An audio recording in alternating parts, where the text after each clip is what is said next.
Start. بسم اللہ الرحمن الرحیم. تاریخ میں جنگ یمامہ کا تذکرہ موجود ہے. جناب رسول اللہ صلی اللہ علیہ وسلم کی نبوت کے بعد بہت سارے لوگوں نے جب حضرت کی عزت کو دیکھا، صحابہ کرام کی جانثاری کو دیکھا، تو بہت سارے لوگوں نے نبوت کا دعویٰ کیا، حتیٰ کہ اس میں ایک عورت نے بھی نبوت کا دعویٰ کیا تھا. مسیلمۃ الکذاب بنی حنیفہ کا ایک شخص تھا جس نے نبوت کا دعویٰ کیا سن 10 میں، اور اس نے لوگوں کو کہا کہ زنا بھی جائز ہے اور شراب بھی جائز ہے اور نماز پڑھنا ہی ضروری نہیں. چنانچہ جناب رسول اللہ صلی اللہ علیہ وسلم کو اس نے ایک خط بھی لکھا کہ مجھے اپنی نبوت میں شریک کر دو. اس وقت موقع نہ تھا. جناب رسول اللہ صلی اللہ علیہ وسلم وفات پا گئے اور حضرت ابوبکر صدیق رضی اللہ تعالیٰ عنہ خلیفہ بنے. حضرت ابوبکر صدیق جب خلیفہ بنے تو اس کے لیے اندرونی فساد بھی تھا اور باہر بھی فساد تھا. کچھ لوگ ایسے تھے جنہوں نے زکوٰۃ دینے سے انکار کر دیا کہ ہم خلیفہ کو زکوٰۃ نہیں دیتے. کچھ لوگ ایسے تھے جو مرتد ہو گئے، اور کچھ لوگ ایسے تھے جنہوں نے نبوت کا دعویٰ کیا. تو حضرت ابوبکر صدیق رضی اللہ تعالیٰ عنہ نے مانعین زکوٰۃ سے جہاد کا اعلان کر دیا.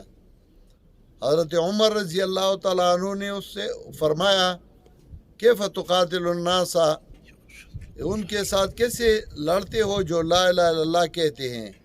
حضرت ابوبکر صدیق رضی اللہ تعالیٰ عنہ فرمانے لگی واللہ لو قاتلنہم لو جرت کلاب المدینہ برجل ازواج النبی صلی اللہ علیہ وسلم، خدا کی قسم میں ان لوگوں سے لڑوں گا جو زکوٰۃ دینے سے انکار کرتے ہیں، حتیٰ کہ اگر مدینہ کے کتے جناب رسول اللہ صلی اللہ علیہ وسلم کی بیویوں کو پاؤں سے کھینچتے ہیں، پھر بھی میں اسامہ بھیجوں گا جہاں نبی علیہ السلام بھیجتے تھے اور اندرونی ان سے لڑوں گا. ان لڑائیوں میں حضرت ابوبکر صدیق رضی اللہ تعالیٰ عنہ کا جو مقام ہے اور جو صبر و تحمل ہے اور جو استقامت ہے، اس سے تاریخ کے اوراق بھری ہوئے ہیں. حضرت ابوبکر صدیق رضی اللہ تعالیٰ عنہ نے حضرت اکرمہ رضی اللہ تعالیٰ عنہ کی زیر نگرانی ایک فوج یہاں یمامہ بھیجا. یمامہ تقریباً مدینہ منورہ سے 1000 کلومیٹر ہے. صحابہ کرام پیدل آئے، کچھ سواریوں پہ آئے، اور پھر ادھر مسیلمۃ الکذاب کے ساتھ لڑائی شروع ہو گئی. مسیلمۃ الکذاب کا جو لشکر تھا تقریباً 40,000 تھے اور صحابہ کرام 13,000 تھے. لڑائی بڑی مشکل تھی، فتح کامیابی نہیں ہوئی.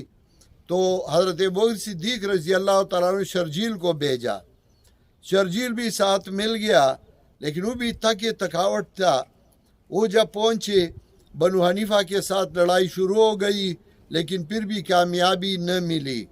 حضرت خالد بن ولید رضی اللہ تعالیٰ عنہ جو دوسری طرف لڑ رہے تھے ادھر سے آئے، اور جب اس نے ادھر مقابلہ شروع کیا تو بنی حنیفہ کو شکست ہوئی.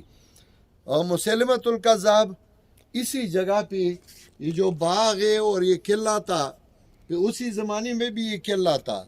تو مسیلمۃ الکذاب بھی بھاگ کے ادھر آیا اور دروازے بند کر دیے. جب اس نے دروازے بند کر دیے، خالد بن ولید رضی اللہ تعالیٰ عنہ اور اس کے لشکر وہ سارے ارد گرد کھڑے ہوئے. اسی میں ایک صحابی حضرت زید رضی اللہ تعالیٰ عنہ، زید بن قیس، اس نے حضرت خالد بن ولید کو کہا کہ میرے لیے سیڑھی بنا دو، میں دیوار پہ چھلانگ لگا دوں گا اور اندر سے دروازہ کھول دوں گا. مسلمان تیار کھڑے تھے، اور اس نے جب چھلانگ لگایا تو مسیلمۃ الکذاب اپنے بندوں کو کہنے لگا کہ اس کو مار دو. اس پہ جب وار کیا تو اس کا ایک کندھا کٹ گیا، لیکن پھر بھی اس نے اپنے ایک ہاتھ سے دروازہ کھولا. صحابہ کرام اندر داخل ہوئے، اور مسیلمۃ الکذاب پہ جب حضرت خالد بن ولید نے اپنے نیزے سے وار کیا تو مسیلمۃ الکذاب کے جو سپاہی تھے وہ ڈال بن کر سامنے آئے اور مسیلمۃ الکذاب کو بچایا۔ اسی میں جو وحشی ابن حرب تھا جس نے حضرت حمزہ رضی اللہ تعالیٰ عنہ کو قتل کیا تھا، تو اس نے قسم کھائی تھی کہ میں ایک بڑے کافر کو قتل کر دوں گا تاکہ میرا کفارہ ہو جائے۔ تو اس نے وار کیا اور مسیلمۃ الکذاب کو قتل کیا۔ ان کو شکست ہوئی مسیلمۃ الکذاب کے بندوں کو، اور پھر اس کے بعد حضرت خالد بن ولید رضی اللہ تعالیٰ عنہ نے ادھر بنی حنیفہ جو رہتے تھے ان کے ساتھ صلح کرائی۔ یہ وہ جگہ ہے جہاں مسیلمۃ الکذاب، وہ جھوٹا پیغمبر جس نے دعویٰ کیا تھا نبوت کا کہ مجھے بھی وہ مقام مل جائے گا جو جناب رسول اللہ صلی اللہ علیہ وسلم کا مقام ہے۔ اسی طرح ہمیشہ ہوتا ہے کہ جب بھی کسی کو اللہ تعالیٰ ایک مقام اور حیثیت دیتا ہے تو کچھ لوگ ایسے ہوتے ہیں جو اپنے عزت کے شوقین ہوتے ہیں، وہ دعویٰ کرتے ہیں، لیکن ان کی یہی حشر ہوتی ہے جو مسیلمۃ الکذاب کا ہوا۔ مسیلمۃ الکذاب کو ادھر ہی قتل کیا گیا۔ یہ مقبرہ شہداء یمامہ ہے، اور اس سے روڈ جب آپ پار کر دیں گے تو دوسری طرف بھی مقبرہ شہداء یمامہ ہے۔ تقریباً 700 بڑے بڑے علماء، بڑے بڑے حفاظ، صحابہ کرام اس جنگ میں شہید ہوئی تھے، لیکن مسلمانوں نے فتح حاصل کیا۔ کأن ربک لم یخلق لخشیتہ سواہم من جمیع الناس انسانا، گویا کہ تمہارے رب نے اپنے ذات سے ڈرانے کے لیے ان کے علاوہ اور بندوں کو پیدا نہیں کیا۔ ایسے لوگ تھے جنہوں نے 1000 کلومیٹر سفر کیا اور پھر ادھر مسیلمۃ الکذاب کے ساتھ لڑے اور کامیاب ہوئے۔ اللہ تعالیٰ ان سب پہ اپنی رحمت نازل فرمائے۔ یہ میرے ساتھ مولانا ہارون صاحب ہیں، اور میرے ساتھ محمد حبیب صاحب ہیں، اور میرے ساتھ مولانا خیر الامین صاحب شیوا، اور میرے ساتھ حاجی شیر علی خان صاحب۔ ہم سب آئے ہیں ادھر دیکھنے کے لیے اور یہ مقامات دیکھنے کے لیے۔ یہ وہ جگہ ہے جہاں پہ مسیلمۃ الکذاب جیسے جھوٹا پیغمبر قتل کیا گیا تھا۔ اس کا نام بھی ہے شار صحابہ حی الشہداء، اور یہ اس کا قلعہ ہے، یہ مسیلمۃ الکذاب کا، جس میں اس نے پناہ لی تھی، اور وہ اس کو قتل کیا گیا تھا صحابہ کرام کے ہاتھوں۔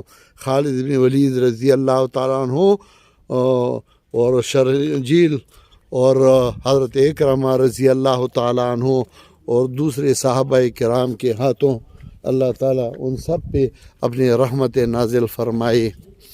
یہ وہ جگہ ہے اور یہ ان کے قلعے ہیں مسیلمۃ الکذاب کے۔ یہ یمامہ علاقہ ہے، ریاض سے تقریباً 60 کلومیٹر شمال مغرب کی طرف، اور ہم ادھر آئے ہیں۔ یہ دیکھ لیں، یہ تاریخ ہے مسلمانوں کا اور صحابہ کرام جیسے مجاہدین کا۔ 1500 سال تقریباً۔